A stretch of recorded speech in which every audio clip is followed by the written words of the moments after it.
Et dans un instant, on reprend cette émission spéciale donc consacrée à la journée mondiale du diabète demain avec Jean-Marie Bigard. Pour l'instant, il est 11h30 sur Europe 1. Le journal de la santé avec Elisabeth Assayag. Moins d'amniosynthèse pour diagnostiquer la trisomie 21. Un nouveau test de dépistage vient d'être validé par la Haute Autorité de Santé. Une erreur dans l'emballage de pilules contraceptives provoque des grossesses non désirées. Ça se passe aux États-Unis. Et puis, avoir du ventre, c'est beaucoup plus dangereux qu'être obèse, d'après une étude. Et puis donc tout d'abord la Haute Autorité de Santé qui valide un nouveau test de dépistage qui peut permettre d'éviter l'amniosynthèse. L'amniosynthèse, c'est cet examen qui permet de diagnostiquer la trisomie 21 pendant la grossesse de la femme. Aujourd'hui, elle est proposée aux femmes dites à risque. Et peut-être grâce à ce dépistage, elle va être de moins en moins utilisée parce que c'est un examen qui comporte des risques. La Haute Autorité de Santé vient de valider ce qui signifie qu'il sera remboursé dans certains cas. Écoutez les éclairages de Mélanie Gomez. D'abord, il faut comprendre que l'avantage de ce test, c'est qu'il permet d'analyser directement l'ADN du fœtus à partir d'une simple prise de sang de la mère.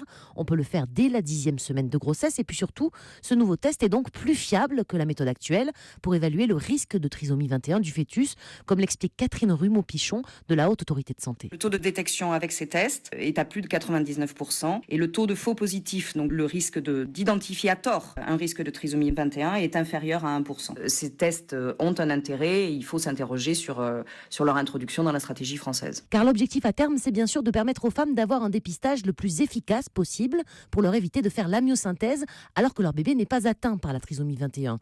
D'ailleurs, certains spécialistes qui utilisent déjà le nouveau test chez les femmes à risque affirment qu'il permet dans 90% des cas d'éviter cet examen. Alors maintenant, la question va être de déterminer à qui proposer ces nouveaux tests, à toutes les femmes, seulement à celles à haut risque et donc pour lesquelles faut-il envisager un remboursement, car il faut savoir que même si certains établissements les proposent déjà, pour le moment, ils coûtent environ 600 € non pris en charge par l'assurance maladie.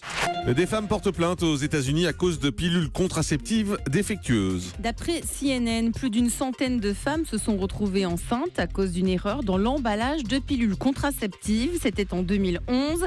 La plainte vise 4 entreprises qui ont fabriqué, emballé et vendu ces pilules. L'ordre des dosages a été inversé, ce qui fait que ces patientes ont pris une pilule placebo. Parmi ces 113 femmes, 94 ont eu un enfant, 17 ont avorté et 2 n'ont pas été enceintes. Et puis bien entendre protège du déclin cognitif. Avec l'âge, on entend moins. 30% des plus de 65 ans sont concernés, 80% des plus de 80 ans. Et les personnes âgées attendent souvent le moment où ça devient invalidant pour porter des prothèses auditives. Mais une enquête qui a été menée pendant 25 ans montre que cette baisse de l'audition n'est pas seulement inconfortable, elle provoque des dépressions, des chutes, un isolement social. Elle est la cause, et c'est désormais prouvé, d'une accélération du déclin cognitif. Le risque de démence est ainsi doublé chez une personne atteinte d'une perte auditive modérée et elle est multipliée par 5 pour une perte sévère. L'explication, c'est que la personne qui entend mal participe moins à la vie sociale, ce qui réduit ses interactions et appauvrit les informations qui parviennent à son cerveau. Avoir du ventre, c'est beaucoup plus dangereux qu'être obèse. Plus le tour de taille augmente, plus le risque de mortalité lié à des maladies cardiovasculaires est accru. Ce sont des chercheurs américains qui ont montré que des personnes en surpoids présentent un risque de mortalité 2 fois moins élevé que celui des hommes ou des femmes plus minces, mais qui affichent un embonpoint très localisé. Par exemple, un homme mince, mais avec un gros ventre. Le rapport... Ça s'appelle la cabine avancée.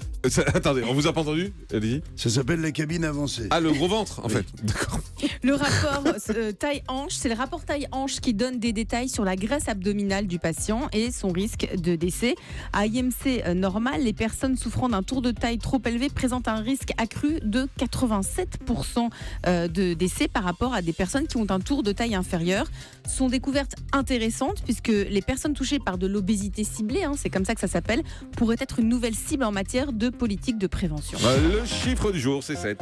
Aujourd'hui, c'est la 7e journée de la gentillesse. Alors, souriez à votre voisin. J'aime pas cette journée, moi. Pourquoi ? Parce que c'est la journée de la gentillesse.